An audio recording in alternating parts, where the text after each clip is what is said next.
विजय और माधव दोनों भाई पास के शहर से व्यापार करके अपने गांव मधुपुर लौट रहे थे। दिन ढल चुका था। रास्ते में हल्की ठंडी हवा चल रही थी।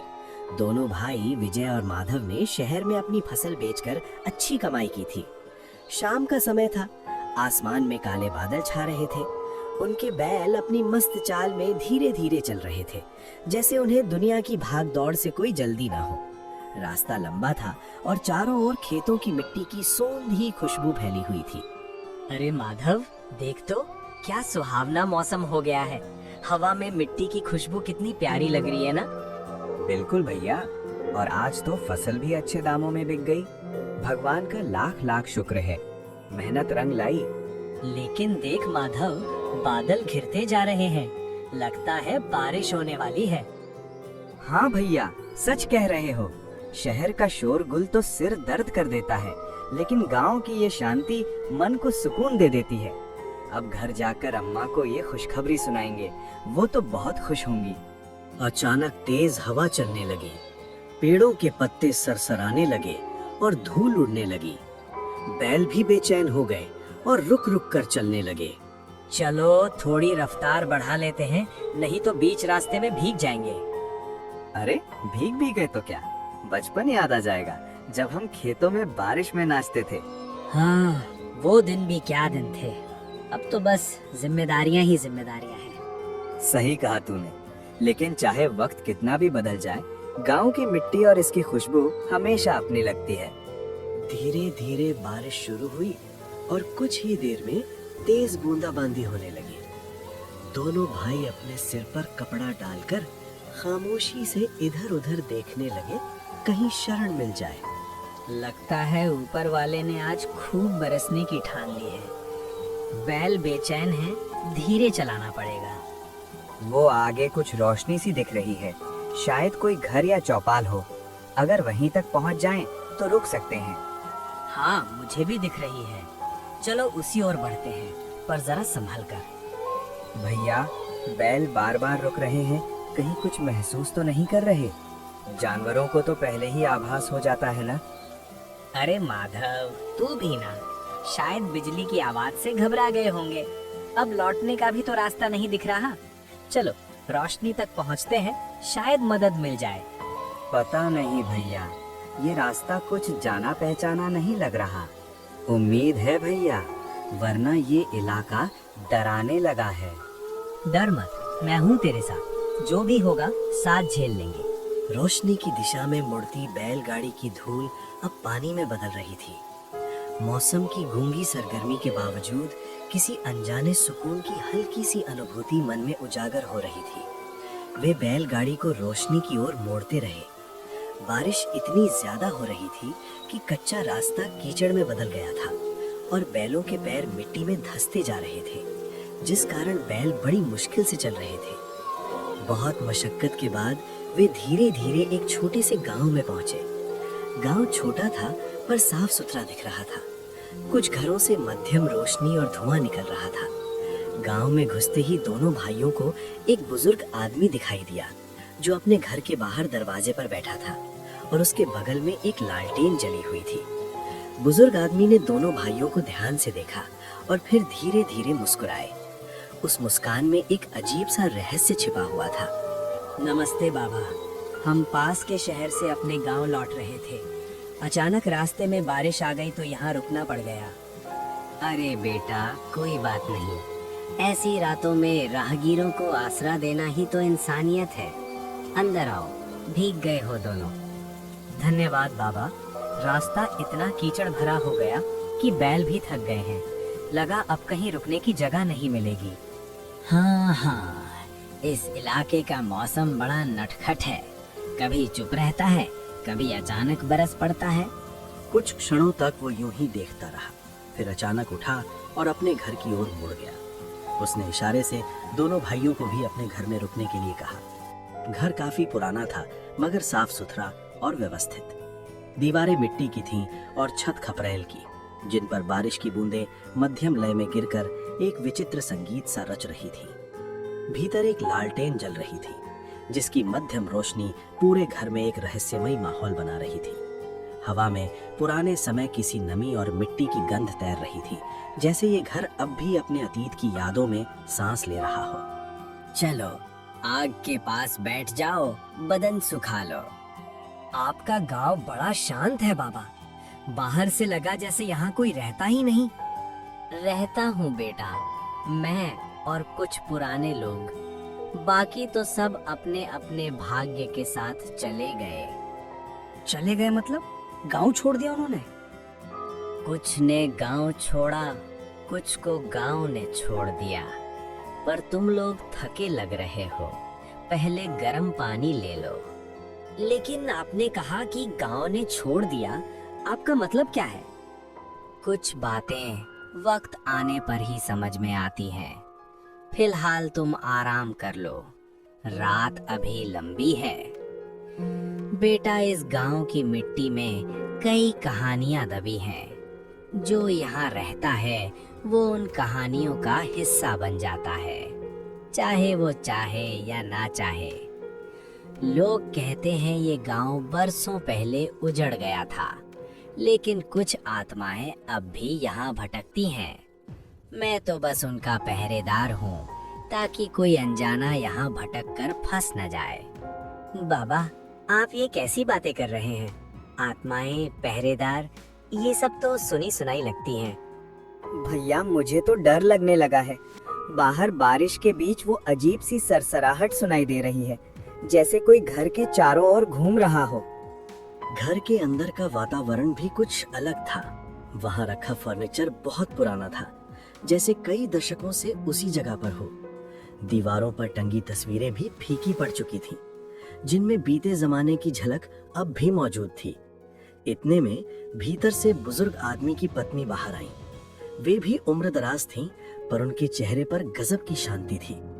उन्होंने पुराने जमाने के कपड़े पहन रखे थे और उनकी धीमी चाल में एक अनकही गरिमा थी, जैसे वे किसी ऐसे दौर से आई हों जो अब बस यादों में रह गया है।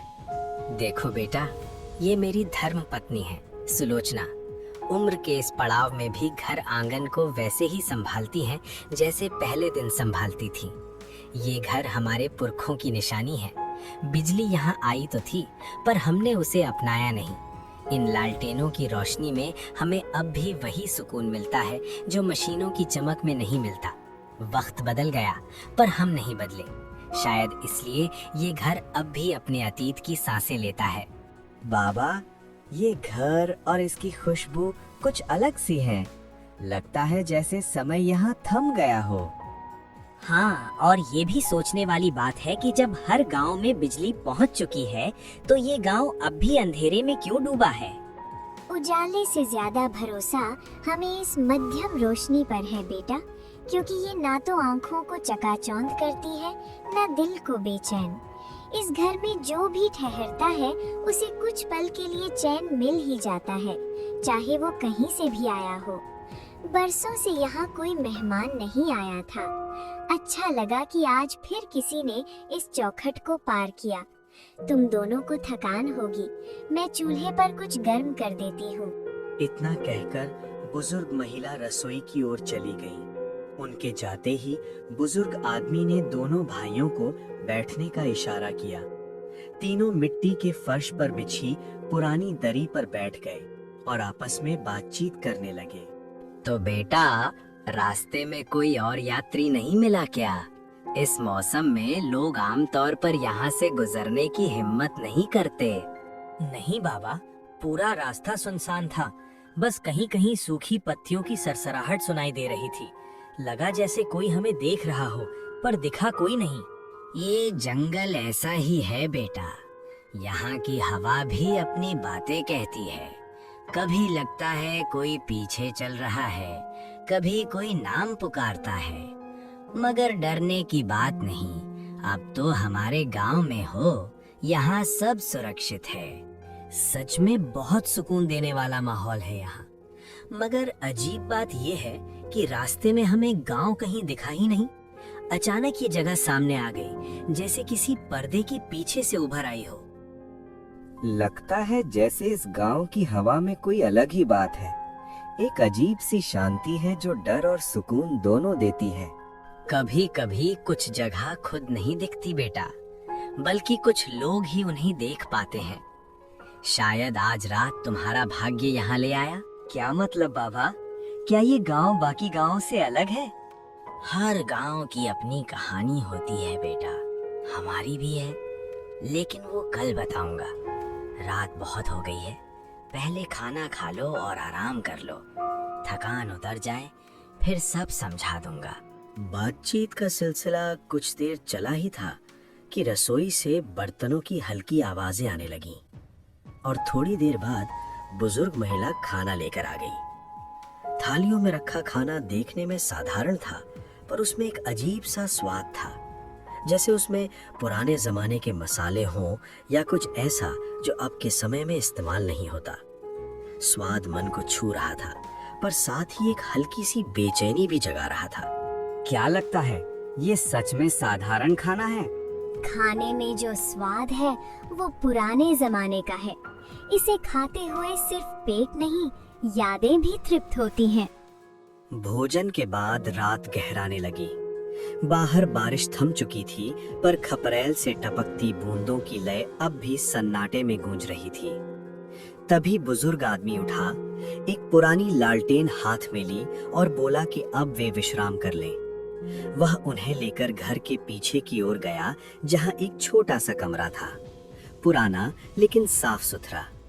उसने मुस्कुराते हुए कहा कि आज की रात वे यहीं ठहर जाएं। बेटों, अब विश्राम का समय है।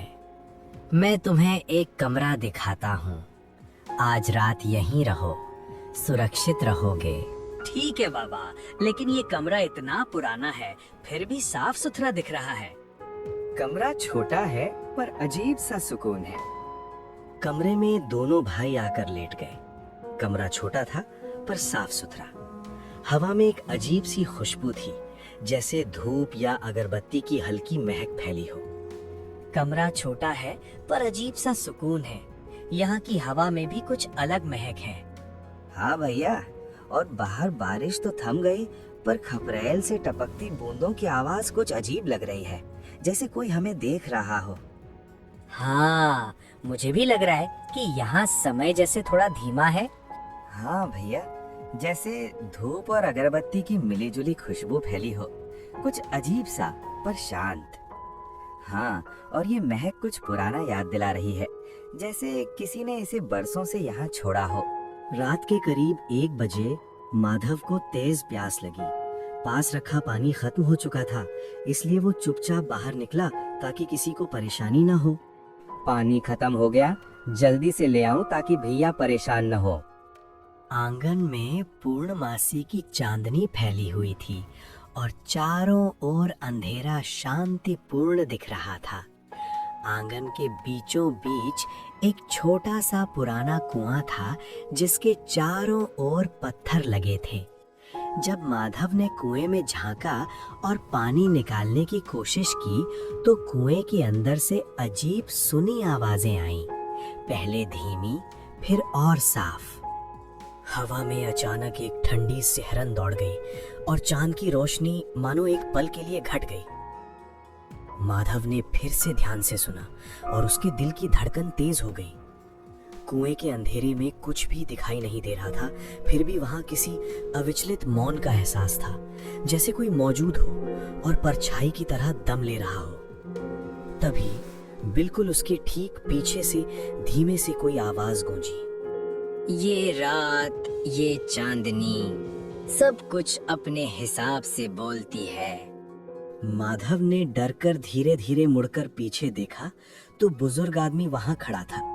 चांदनी की रोशनी में उसका चेहरा बिल्कुल सफेद दिख रहा था और उसकी आंखें अजीब तरीके से चमक रही थीं। अजीब है, कुएं से कुछ आवाजें आ रही हैं, पहले तो हल्की, फिर धीरे धीरे साफ। ये क्या है? यहाँ जो दिखाई देता है वो हमेशा सच नहीं होता, लेकिन तुम डर मत, बस ध्यान से देखो और सुनो। माधव के रोम रोम में सिहरन दौड़ गई।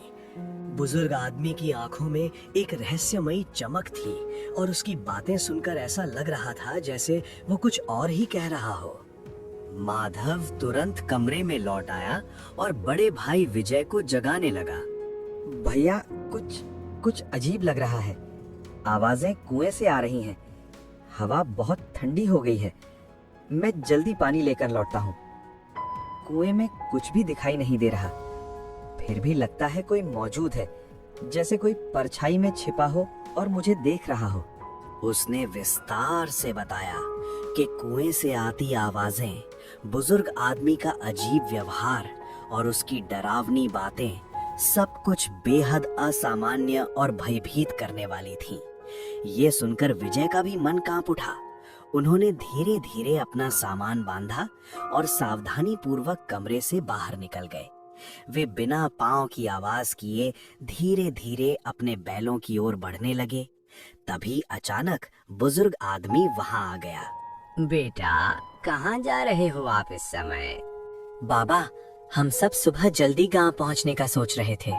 इतनी रात में? ये रास्ता अकेला सुरक्षित नहीं है। हम संभल कर जाएंगे बाबा। और देखते ही देखते गांव के सभी लोग भी वहां पहुंच गए। अजीब बात यह थी कि इतनी रात में गांव के सभी लोग कैसे जाग रहे थे। उनके चेहरे चांदनी में अजीब लग रहे थे, आंखें चमक रही थीं और उनके कपड़े बहुत पुराने और फटे हुए थे। तभी उनके बीच से एक आदमी बोला, अरे, तुम लोग हमारे मेहमान हो, लेकिन अब तुम्हें हमेशा के लिए इसी गांव में रहना पड़ेगा। अब तुम हमारे साथ यहाँ रहोगे। भागने की कोशिश मत करना, हम तुम्हें बुला रहे हैं और अब कोई रास्ता नहीं बचा। उसकी आवाज में अजीब सी खुशी थी। उसकी बातें सुनकर विजय और माधव की सांसें फूल गईं। उन्हें समझ में आ गया कि इस जगह पर कुछ बहुत बड़ी गड़बड़ी है। तुम हमारे साथ रहो। अब तुम्हारा यहाँ से निकलना आसान नहीं। जो यहाँ आता है वो हमेशा के लिए इसी जगह का हिस्सा बन जाता है। हाँ, ये हमारा नियम है। जो भी यहाँ आता है वह हमेशा के लिए यहाँ रुकता है। अब तुम भी हमारी तरह बनोगे। दोनों भाइयों ने एक दूसरे को देखा और तुरंत वहां से दौड़कर भागने लगे। दौड़ते हुए वे अपनी बैलगाड़ी के पास पहुंचे और तुरंत उस पर चढ़ गए। उन्होंने बैलों को तेजी से हाँकना शुरू किया। डर के मारे बैल भी तेजी से दौड़ने लगे। माधव ने पीछे मुड़कर देखा तो उसकी आत्मा कांप उठी। वे लोग उनका पीछा कर रहे थे, लेकिन जमीन पर नहीं, वे हवा में तैर रहे थे। उनके पैर जमीन को छू भी नहीं रहे थे। बैल खतरनाक खतरे को भांपकर बिना रुके तेजी से दौड़ते रहे। पीछे से गांव वालों की अजीब सी आवाजें आ रही थीं, जो रोंगटे खड़े कर देने वाली थीं। वे पूरी रात भागते रहे। जब सुबह हुई तो काफी दूर निकल आए। सूरज निकलते ही उन्होंने एक असली सामान्य गांव देखा, जहां लोग अपने रोजमर्रा के कामों में व्यस्त थे। उन्होंने बैलगाड़ी रोकी और पास की चाय की दुकान पर गए, जहां कुछ लोग पहले से बैठे थे। तभी उन्होंने पास के गांव के बारे में उनसे पूछना शुरू किया। माधव, लगता है हम सच में बच गए। देख, ये गांव बिल्कुल सामान्य है। लोग रोजमर्रा के काम में व्यस्त हैं। अगर थोड़ी देर भी हम अटकते तो पता नहीं क्या होता। शायद हम हमेशा के लिए वहीं उसी गांव में रह जाते और कभी भी अपने गांव नहीं लौट पाते। क्या आप दक्षिण दिशा में एक गांव के बारे में जानते हैं? कल रात हम वहां रुके थे। हमें वहां बड़े आदर से स्वागत मिला और खाना भी खिलाया गया। लेकिन सच बताऊं तो उनकी बातें बहुत ही अजीब लग रही थी हमें। हमें अपनी जान बचाकर भागना पड़ा। वहां कुछ लोग हमारे पीछे दौड़ रहे थे। हम अब समझना चाहते हैं कि उस गांव का क्या रहस्य है। क्या आप हमें इसके बारे में बता सकते हैं? उनकी बातें सुनकर गांव के ही एक बुजुर्ग ने ध्यान से उनकी ओर देखा और आश्चर्य व्यक्त करते हुए उनसे पूछा। हाँ बेटा, मैं जानता हूँ उस गांव के बारे में। सच कहूँ तो वह गांव श्रापित है। पहले भी वहाँ कई लोग गए, लेकिन वापस नहीं लौटे। सारे लोग रहस्यमयी ढंग से गायब हो गए और मर चुके हैं। वह गांव अब हमेशा के लिए सुनसान है। जो भी अजनबी वहां रुकने के लिए बाध्य होता है वह कभी वापस नहीं आता। रात्रि में वहां रुकने वाला व्यक्ति हमेशा के लिए उस गांव में फंस जाता है और गायब हो जाता है। इसीलिए तुम दोनों भागकर सुरक्षित रह गए। ये सच में एक बड़ा चमत्कार है कि तुम बच पाए। देख रहे हो माधव, अब सब कुछ समझ में आ गया। चलो चाय पी लेते हैं और जल्दी यहाँ से निकलते हैं।